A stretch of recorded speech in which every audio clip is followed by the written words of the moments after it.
Olá, pessoal, tudo bem com vocês? Eu sou o André e é um prazer ter vocês aqui nesse momento nos assistindo e a você também que está aí nos acompanhando no YouTube ou pelo Spotify. Estamos abrindo mais uma roda de conversa e hoje vamos falar sobre as falsas memórias, o efeito Mandela e o principal, o quanto a sua mente te engana, o quanto a sua mente te trapaceia ou até mesmo mente para você. Mas, por um outro lado, podemos usar isso também ao nosso próprio favor. Então, vamos deixar uma pergunta para começar. Você lembra aonde você estava no dia 11 de setembro de 2001? E a nossa mediadora de hoje será a nossa diretora, doutora Gisele Eugênio. Ficou interessado? Então fica aqui conosco e não se esqueçam de acompanharem nossas atividades em nossas redes sociais, do Instagram, WhatsApp, do Facebook, do Spotify e os nossos vídeos no YouTube da comunidade Praticadamente. Ah, e se gostar dessa roda de conversa, não se esqueçam de curtir este vídeo. E agora, passo a palavra para você, doutora Gisele. Muito obrigada, Andréa. Boa noite para todos que estão aqui na gravação desse nosso vídeo. Bom dia, boa tarde, boa noite para você que vai acompanhar aí a gravação depois no YouTube ou no Spotify. Sejam todos muito bem-vindos. Aqui, enquanto a gente estava no nosso bate-papo inicial, a gente estava aqui conversando e eu até disse para todos que falar sobre memórias falsas é uma das coisas que eu mais faço na clínica terapêutica, quando eu falo para alguém, não só na clínica, né, de modo geral. Quando eu falo que eu trabalho com hipnose, todo mundo já quer logo saber o que que fez, o que que aconteceu, ai, dá para eu voltar lá naquele dia e lembrar o que que eu comi. E aí, surgiu esse tema, porque afinal de contas, né, amanhã é o fatídico 11 de setembro, né, a gente, entre aspas aqui, né, não dá pra gente falar que é uma comemoração, mas sim um dia de memória daquele atentado. E aí o André lançou a pergunta, né, o que que a gente estava fazendo no 11 de setembro? Eu respondo para vocês, eu estava na faculdade, numa aula de endodontia, aprendendo a tratar canal de paciente, foi um alvoroço, porque a gente ficou sabendo da notícia, os alunos tudo querendo ir embora, e o nosso professor olhou para a cara da galera e fez assim, mas gente, isso foi lá nos Estados Unidos, está muito longe daqui, vocês podem continuar tratando o dente do paciente de vocês, que não vai ninguém embora. Mas claro que foi uma notícia que chocou o mundo. E diante disso, a gente tem vários documentários no YouTube, tem um documentário no Netflix, que fala justamente sobre as memórias que as pessoas gravaram desse dia específico. Eu procurei, gente, o nome do documentário eu não encontrei. Depois se eu encontrar, o André bota aqui na tela, assim, ó, no dia ou põe na legenda aí do nosso vídeo, mas que contam sobre pessoas que vivenciaram o 11 de setembro lá em Nova York mesmo. Então, por exemplo, uma garota que ela conta que ela viu a fumaça vindo na direção da janela e nananana, e ela descreve, gente, com um detalhamento indescritível o que aconteceu. Só que aí as pessoas que começaram a ouvir aquilo falaram, mas espera aí, o atentado às Torres Gêmeas foi de um lado da ilha, a escola que ela está é de outro lado, a sala de aula dela era para o outro lado, jamais a fumaça teria alcançado aquela escola. E aí começaram a fazer um estudo, uma investigação dessas memórias que as pessoas tiveram daquele dia, né? Porque quantas pessoas que ouviram no noticiário criaram uma imagem mental daquilo que estavam ouvindo e passaram a contar isso com riqueza de detalhes. Mas será que tudo isso era verdadeiro? E aí, quando a gente traz aqui para a nossa prática, né, para a nossa prática de conduta clínica, será que aquilo que os nossos clientes nos contam, e nos contam com detalhes, com riquezas de detalhes, sobre o trauma, sobre a dor, sobre aquilo que ele sentiu, será que realmente foi aquilo?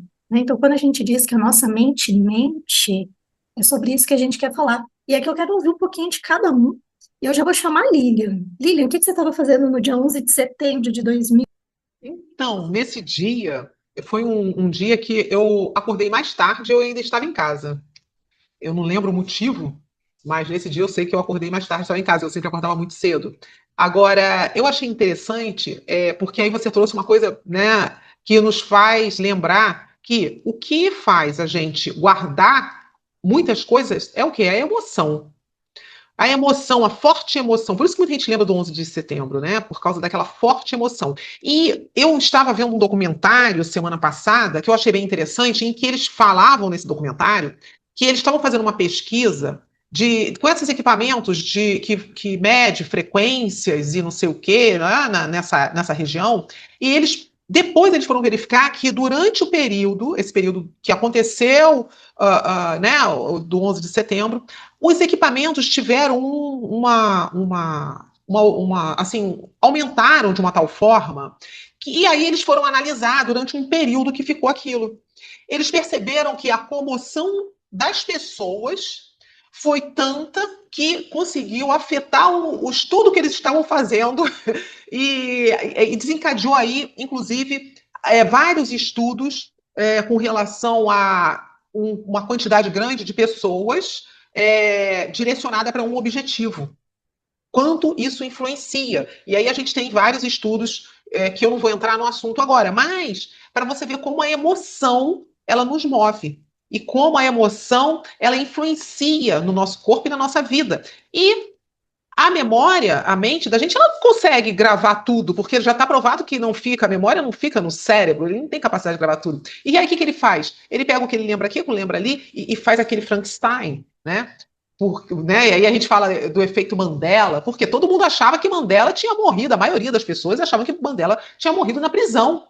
E não, ele foi morrer em 2013, depois que ganhou prêmio, né, ele teve toda uma representação lá na África, né? Então, assim, é bem interessante que né, inclusive uma pesquisadora que notou isso, e depois vieram vindo outras histórias, né? Eu até fui pesquisar essas outras histórias, quando a Gi falou assim, vamos falar da falsa memória e tal, eu falei assim, gente, isso aí realmente é um assunto que nós terapeutas temos que entender, porque acontece isso, chega a pessoa e fala assim, não, mas eu quero, quantas pessoas já chegaram aqui e falaram assim, não, eu tenho certeza que meu problema é por causa disso. E aí quando a gente está trabalhando, vem um outro assunto que a pessoa fala assim, gente, mas como isso? Eu não lembrava disso. E realmente faz sentido, não faz sentido. Quer dizer, o nosso consciente ainda tem isso, ele cria outras coisas aí em cima disso. Então a gente tem que tomar muito cuidado. Né? Às vezes você está em família contando uma história que aconteceu quando você era pequeno.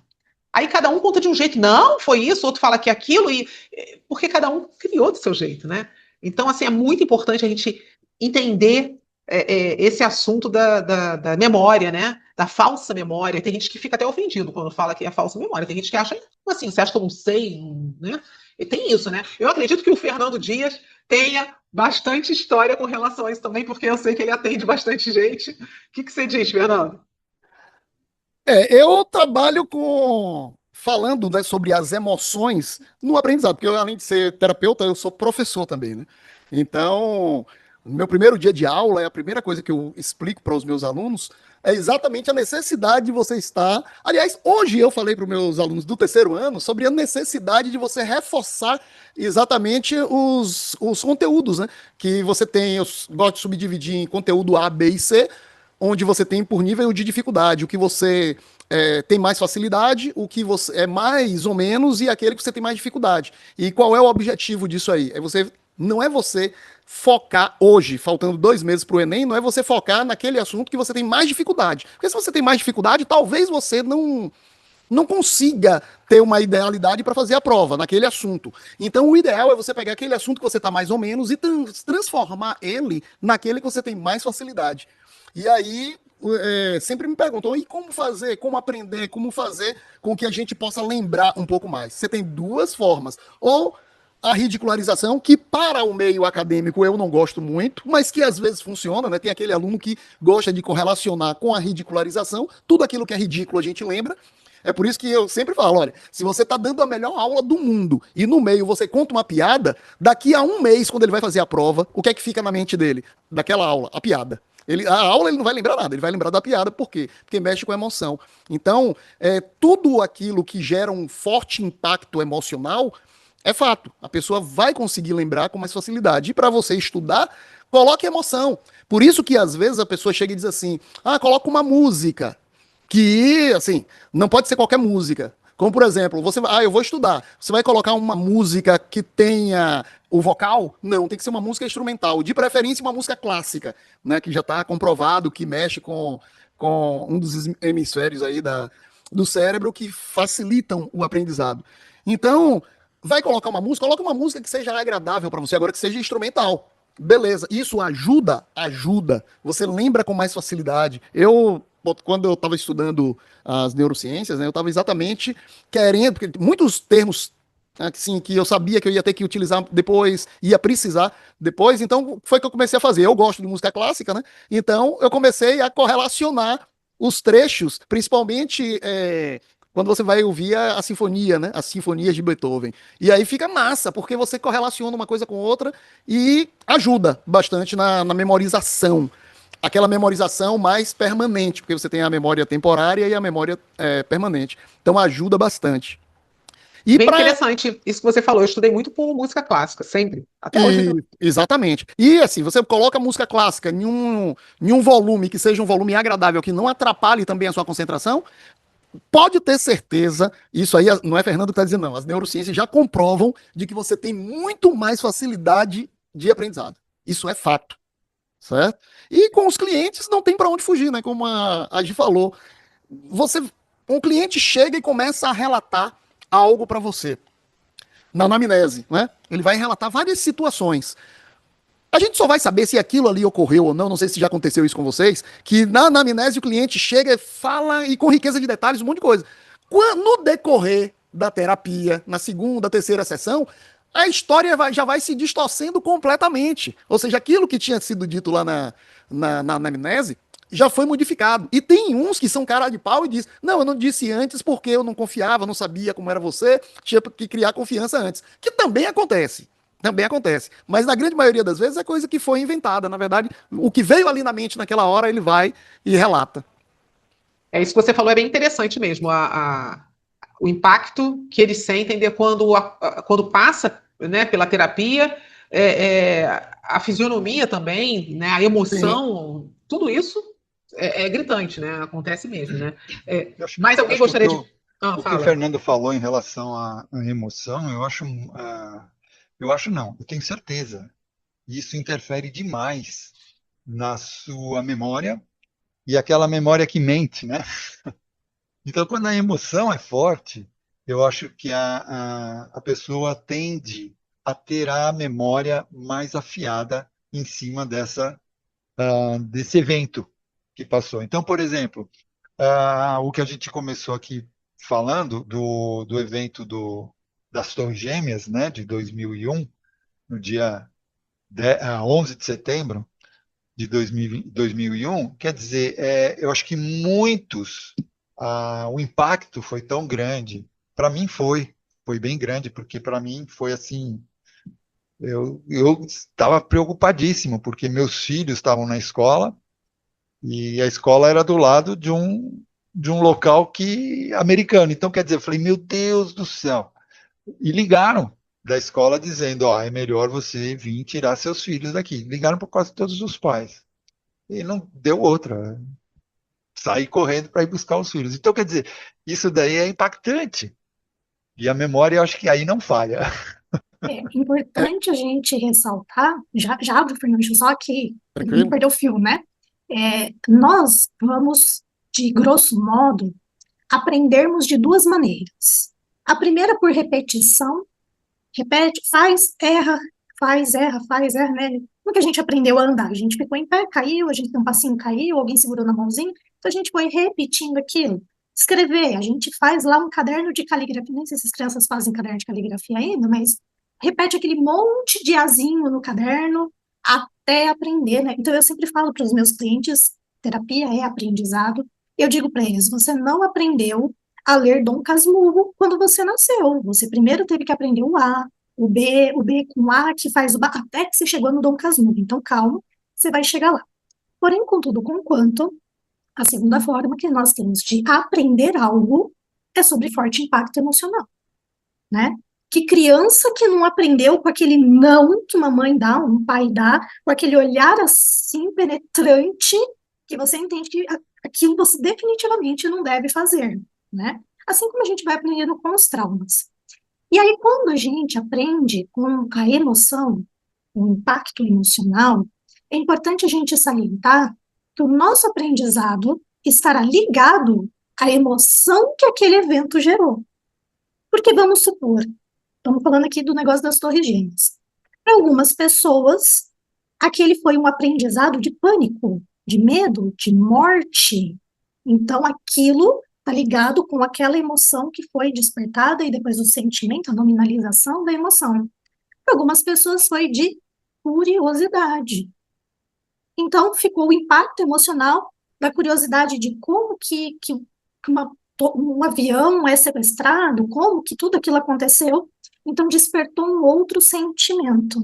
Então, cada pessoa vai se ligar, vamos assim colocar aqui de uma forma mais metafórica, com um determinado tipo de emoção, e seu aprendizado vai vir disso, né? Então, quando a gente, se cada um aqui for descrever o que aprendeu no 11 de setembro, certamente o André, que tem família que mora nos Estados Unidos, o aprendizado dele talvez tenha sido mais impactante de nós, porque ele tinha uma relação mais direta com aquilo que estava acontecendo lá. A gente não tem muitos jovens aqui, né? A gente não está com a galerinha muito jovem, mas se a gente perguntar para um Gen Z hoje, para a filha da Lilian, para a Luísa, qual é o impacto do 11 de setembro na vida dela, cara, se ela nunca estudou isso, não tem impacto. Talvez para o filho de alguém que foi impactado, filho de alguém que infelizmente faleceu durante o atentado, esse filho, esse neto tenha um aprendizado, mesmo não tendo vivenciado diretamente aquilo. Então, quando a gente fala de aprendizado com forte impacto emocional, é interessante que a gente lembre, né, que vai estar ligado com a emoção gerada, e não necessariamente será o mesmo aprendizado para todo mundo, certo, Li? Exatamente, até porque a gente vê muita, a gente, assim, usa muito até como metáfora, né? Ah, tem um acidente de carro, tem 4 pessoas dentro.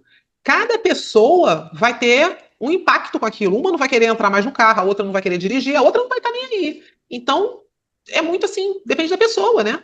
Até o aprendizado, a gente tem que achar, o Fernando que lida com isso, a gente tem que achar o nosso jeito, né? Se a gente aprende mais ouvindo, se a gente aprende mais lendo, escrevendo, não é isso? A gente tem que identificar a forma que a gente fixa melhor. Então, assim, até nisso, né? Então, mas de uma forma geral, a emoção nos faz fixar, né, de uma forma geral, as situações, né? Por isso que a terapia trabalha exatamente com as emoções. Agora, pode acontecer também o contrário, porque existe uma outra situação que a forte emoção, ela é necessária para o aprendizado? Sim, beleza. Só que existem algumas situações que se o impacto emocional for muito elevado, pode causar um efeito contrário, que é o do esquecimento. É por isso que muitas vezes a pessoa sofre algum trauma, né, e ela não lembra de jeito nenhum o que foi que aconteceu. Uma mulher que foi abusada, você pergunta, ela não sabe o que foi que aconteceu. Ela sabe que houve o abuso, mas ela não sabe o que foi que aconteceu, como aconteceu. Então, o impacto emocional, ele é necessário para o aprendizado? Sim, beleza, mas é necessário também se colocar essa situação, que se o impacto emocional for extremamente elevado, né, traumático, então pode gerar o esquecimento também.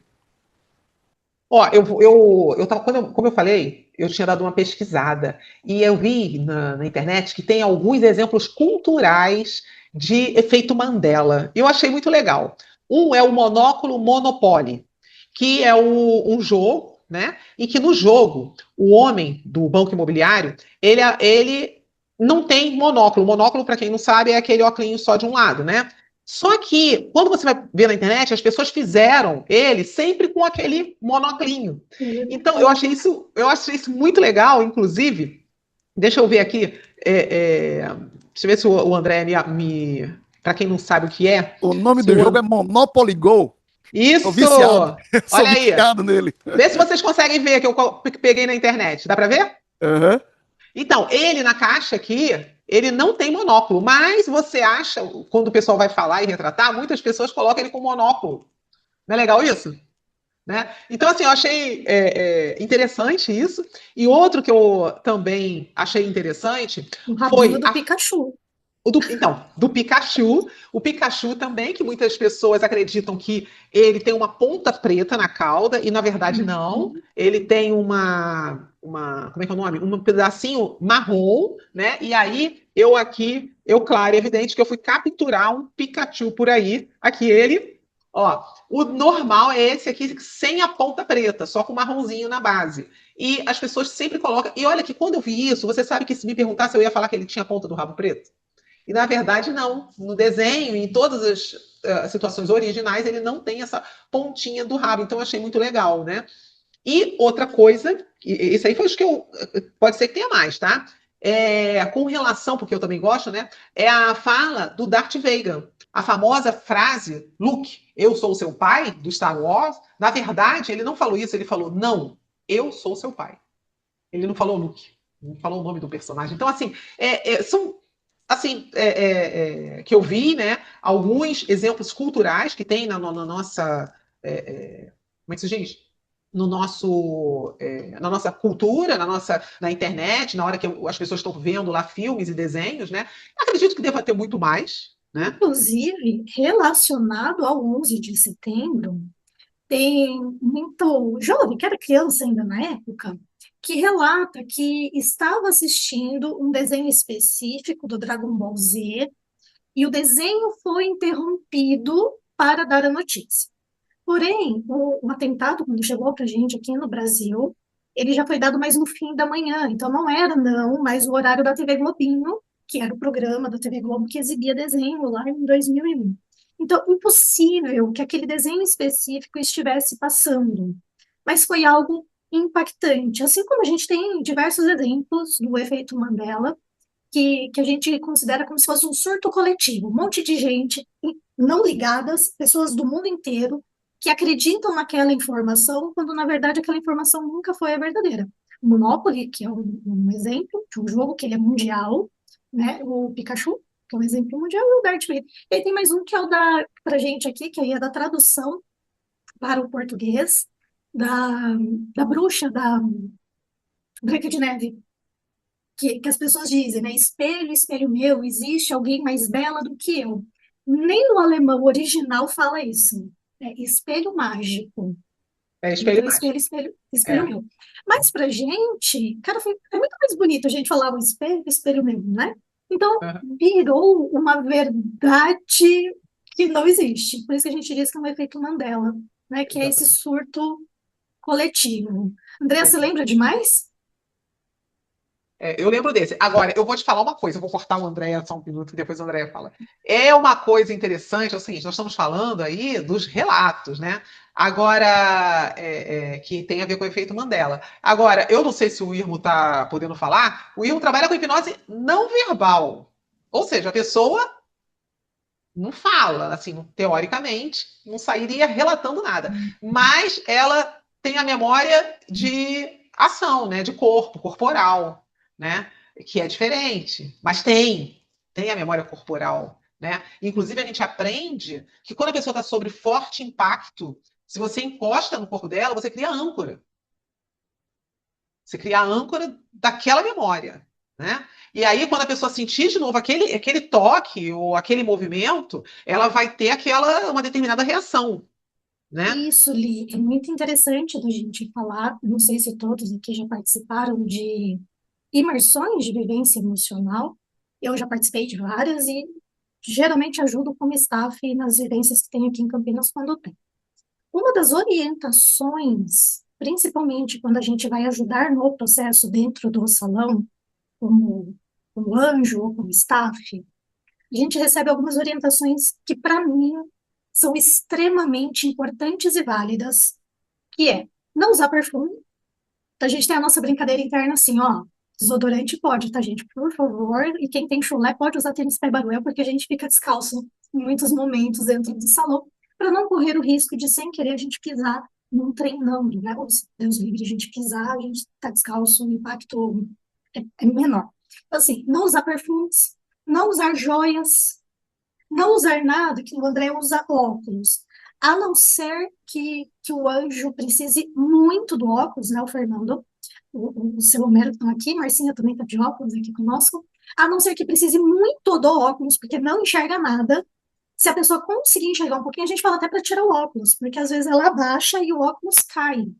Então, tudo isso, então, perfume, para mim, pode ser um perfume whatever, é meu cheirinho.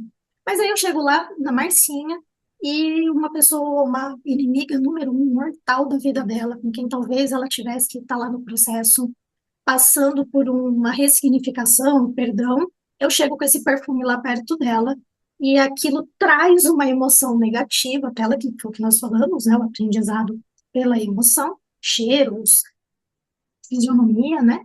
O anel, às vezes a gente nem aliança de casamento, nada, é só um anelzinho que você usa lá num dedo qualquer, mas aquele abusador, aquela abusadora daquela pessoa usa a joia no mesmo lugar.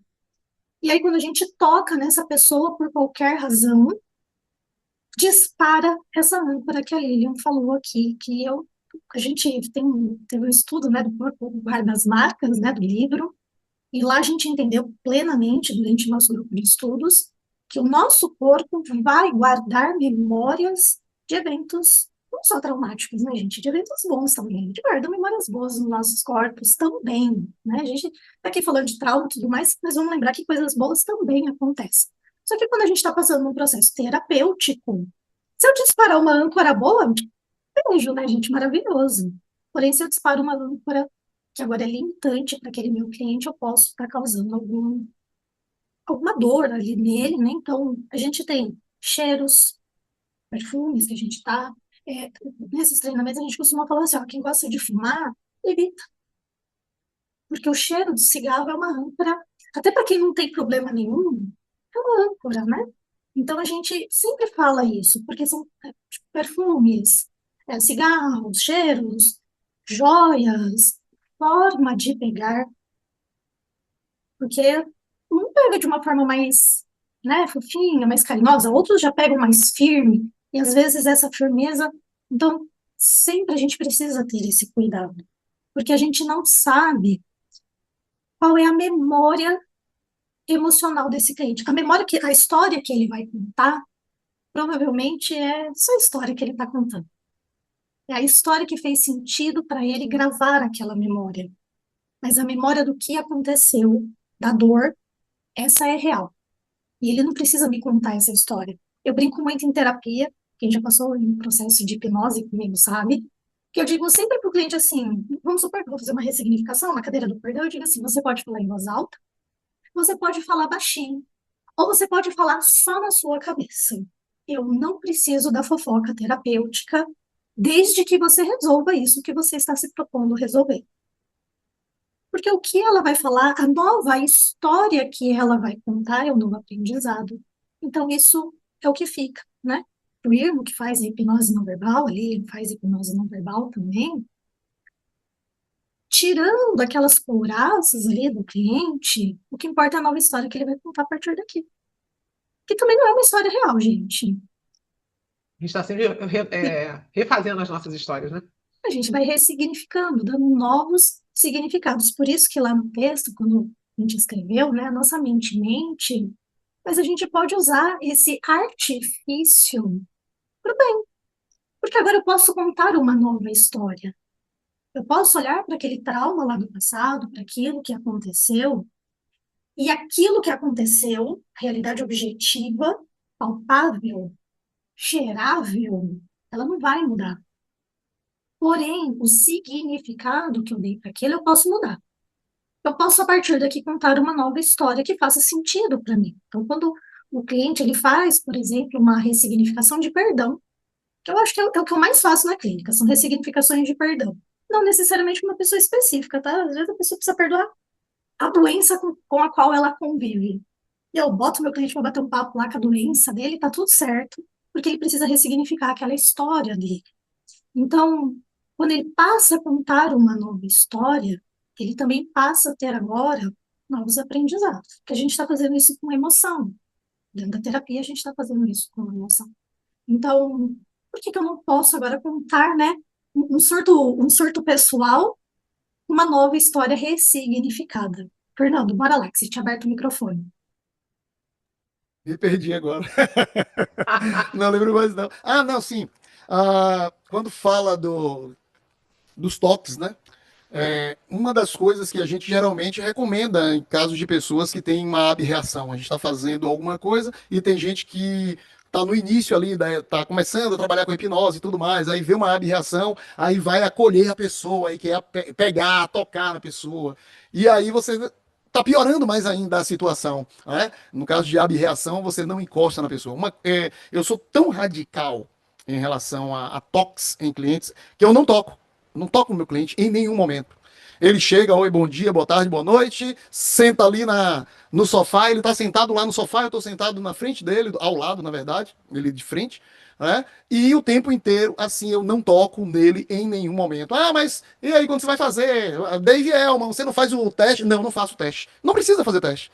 Eu não preciso tocar no meu cliente. Ah, o Boink. Boink nem existe mais, gente. Isso aí é coisa da hipnose do século passado, né? Ah, porque você faz o Boink e a pessoa vai lembrar mais, vai facilitar a memória da pessoa. Não facilita nada. Isso aí é teatro, entende? Então eu não toco em nenhuma hipótese. E falando nos cheiros, né?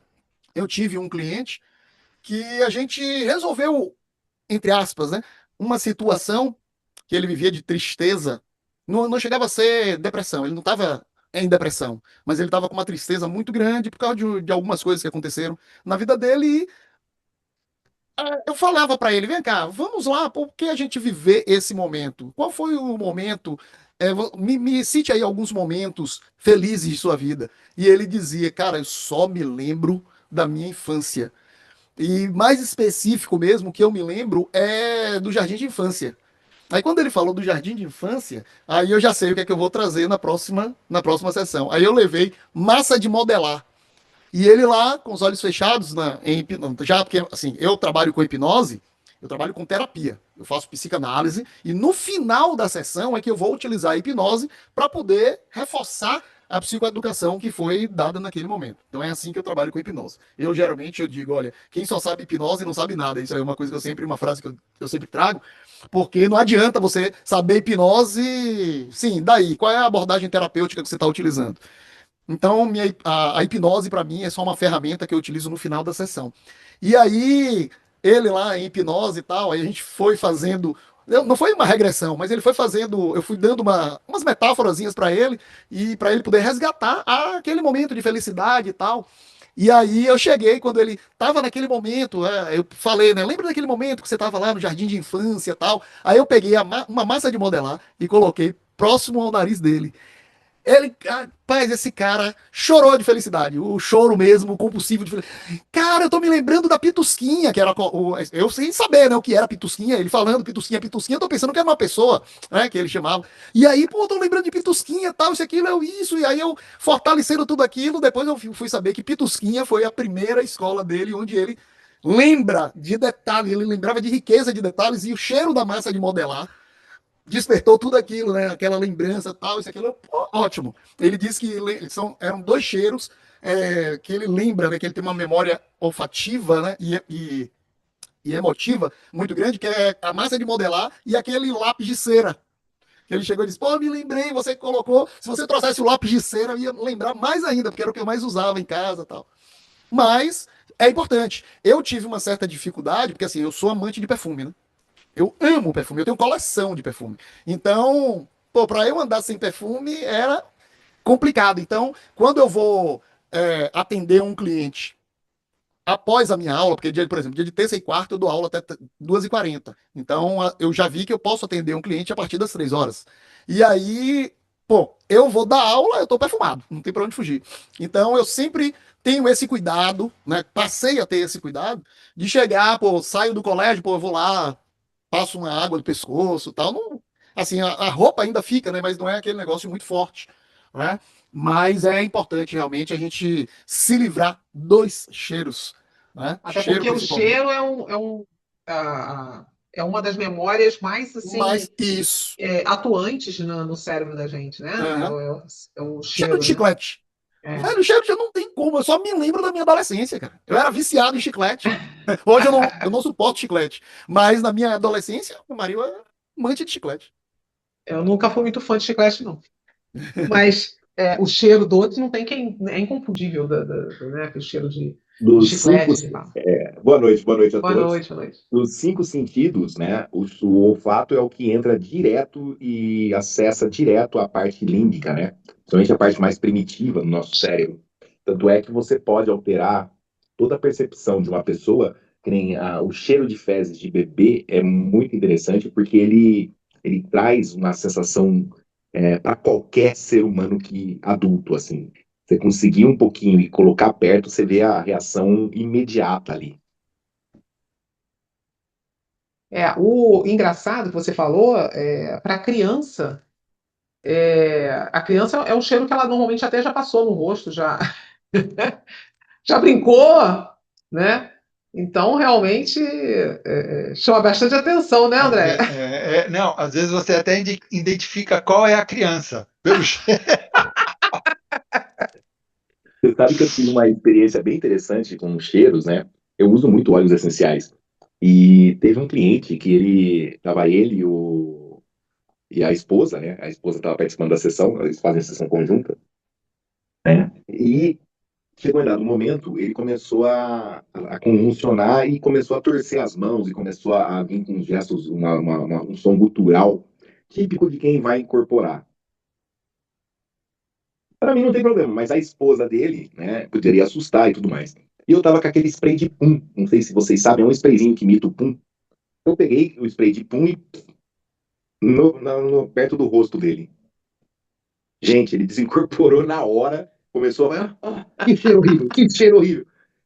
Mas ele não saía do transe, ele só falava que cheiro horrível, foi indo para um lado do tatame, foi indo para o outro lado do tatame, e a gente segurando ele para ele não sair do tatame, e ele só que cheiro horrível, que cheiro horrível.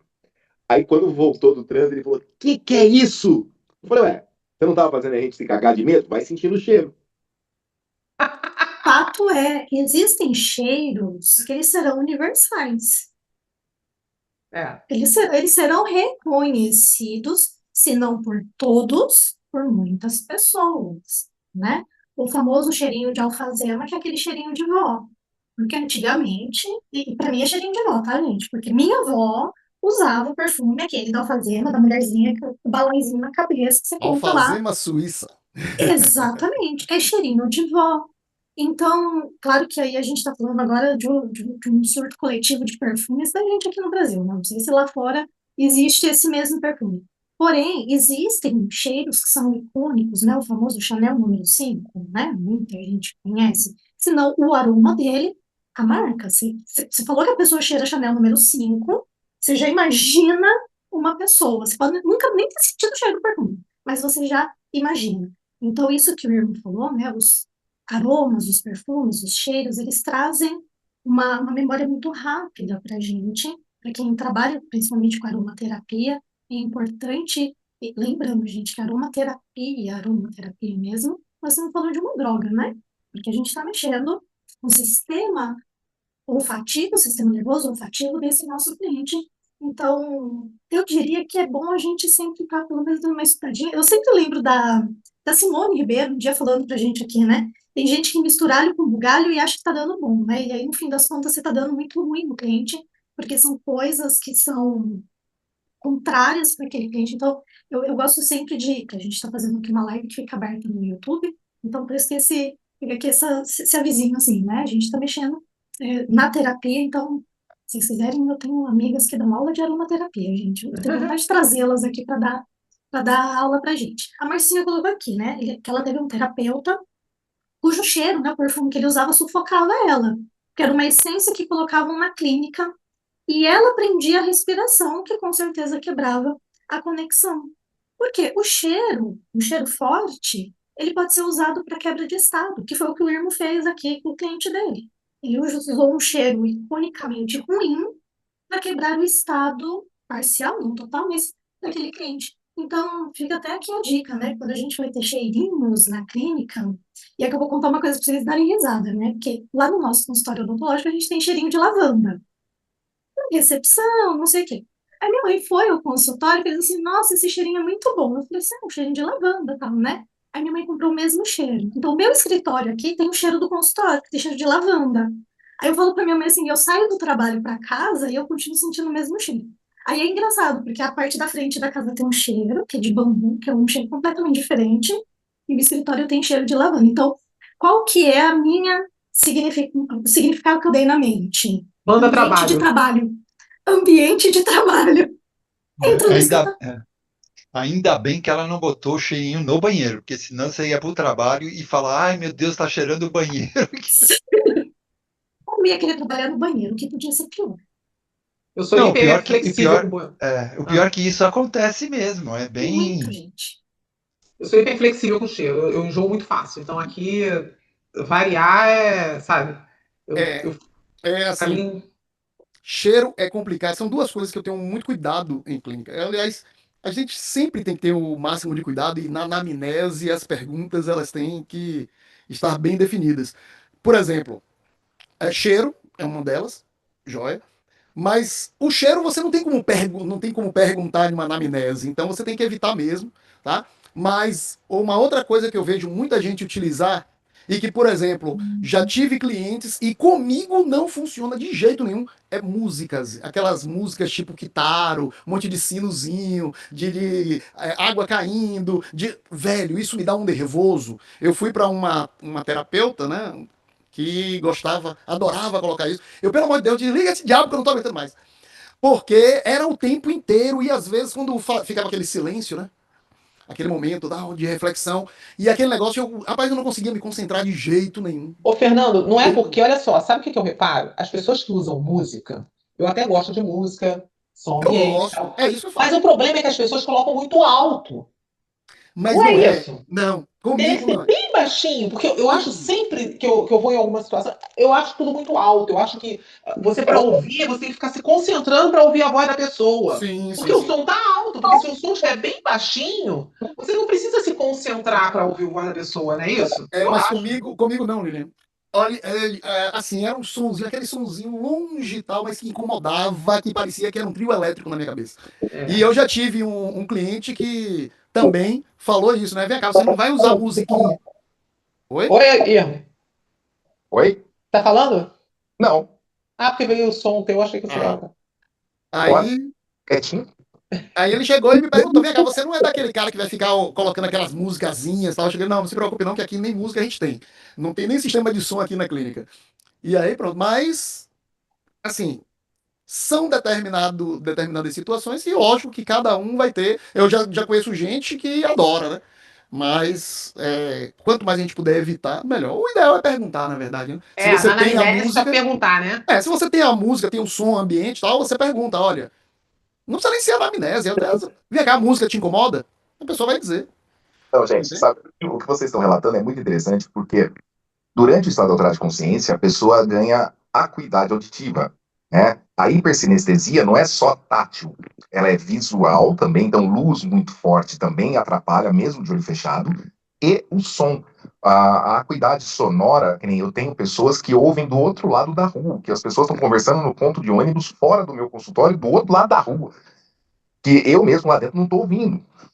Então, assim, essa capacidade de aumentar a percepção sonora, ela é muito nítida em alguns graus hipnóticos, né? Dependendo do grau hipnótico que a pessoa já entra, porque as pessoas acham que a pessoa vai entrar em transe, ela vai descer uma escadinha. Não, algumas dão aquele mergulhão, né? Como vocês veem a tabela de sintomologia, tem a pessoa acabou de entrar em transe, ela já apresenta sintoma do grau 34, 35, já cai lá para cima. E eu, Então o Fernando tem essa acuidade, ô Irma. exato, porque a acuidade A auditiva ter.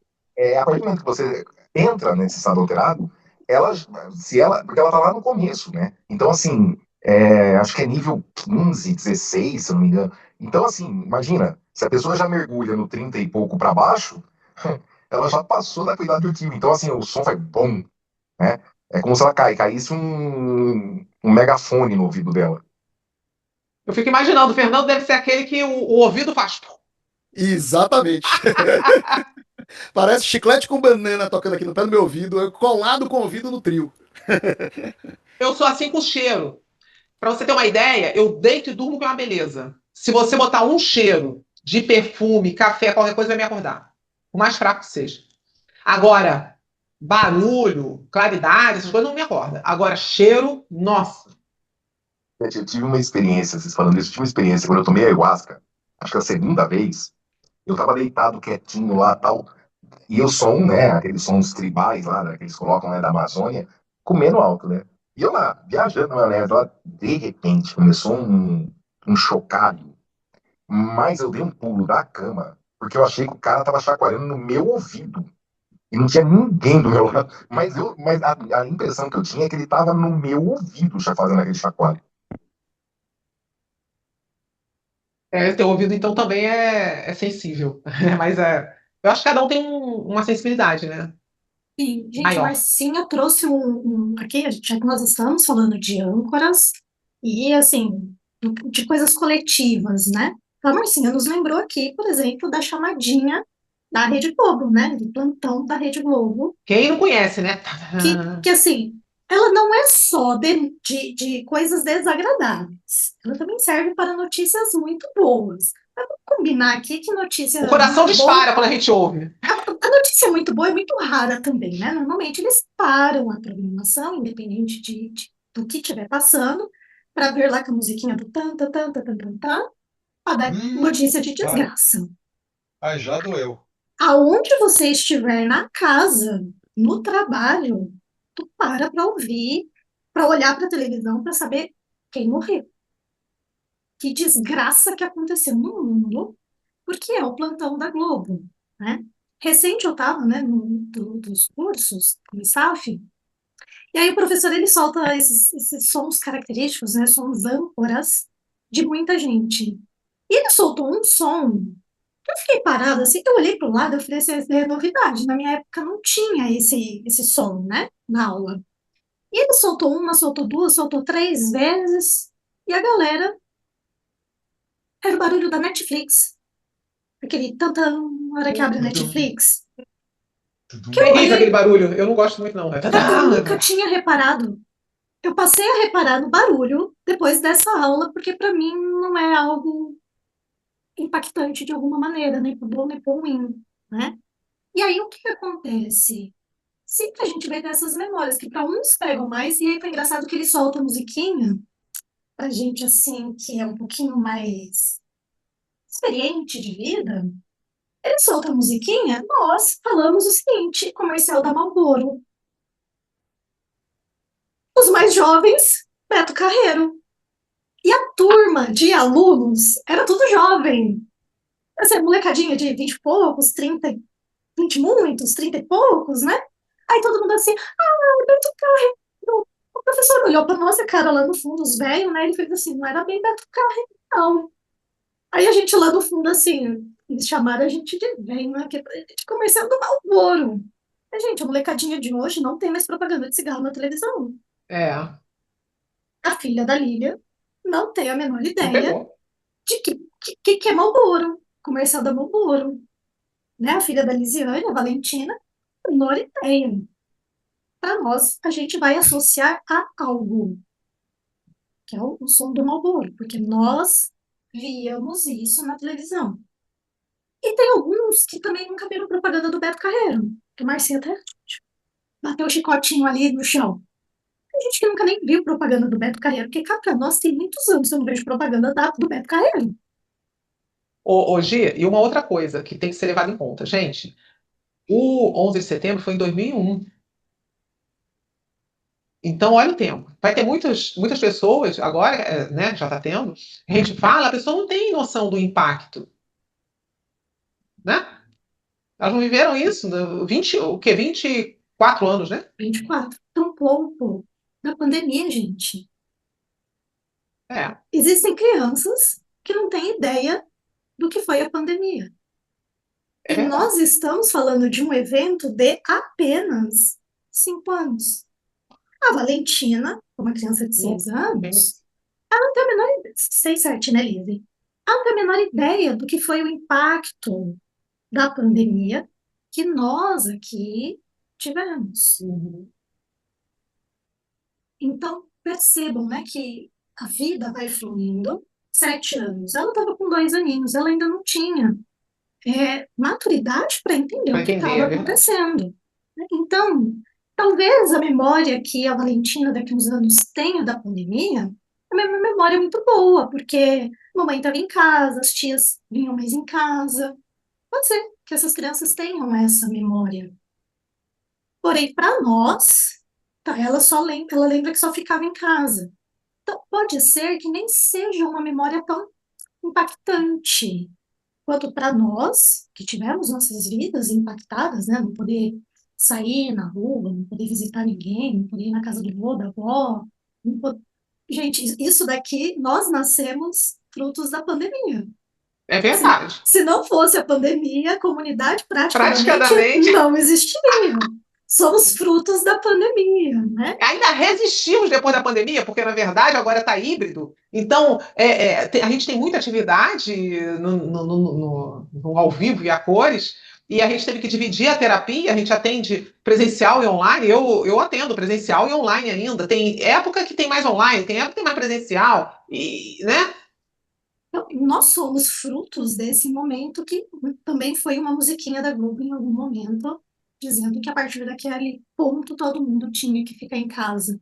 Então, quantos surtos, quantos efeitos Mandelas não existem a partir desse evento de pouco tempo atrás? A gente está falando de 5 anos agora, né?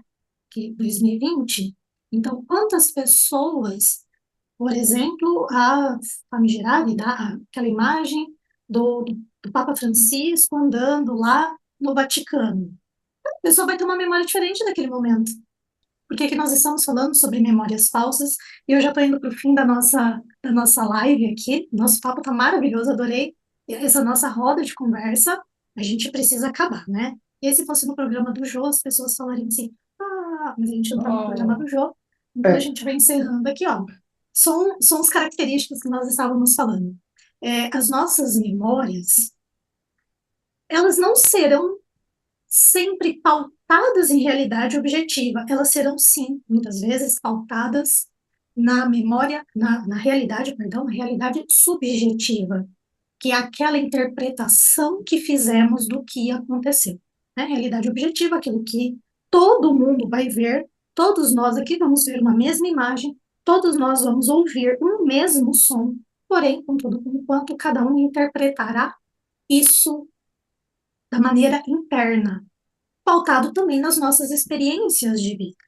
O cliente que viveu uma vida de muitas limitações, é muito mais fácil para ele criar memórias limitantes, porque é o que ele conhece, é o que ele experienciou durante a vida. Pessoas que viveram vidas possibilitadoras, possivelmente, vão criar memórias possibilitadoras em sua grande maioria. Não estou dizendo que tudo será possibilitador e tudo será limitante, não. Terá uma tendência. Então, o que fica aqui como talvez uma reflexão para que a gente tenha com os nossos clientes, porque eu sou da frase de que o óbvio precisa ser dito, né? Alguns terapeutas e terapeutas lá de Plutão. Daqui da Terra não acontece isso. Só os terapeutas de Plutão com quem eu conversei lá, os de Plutão, tá, gente?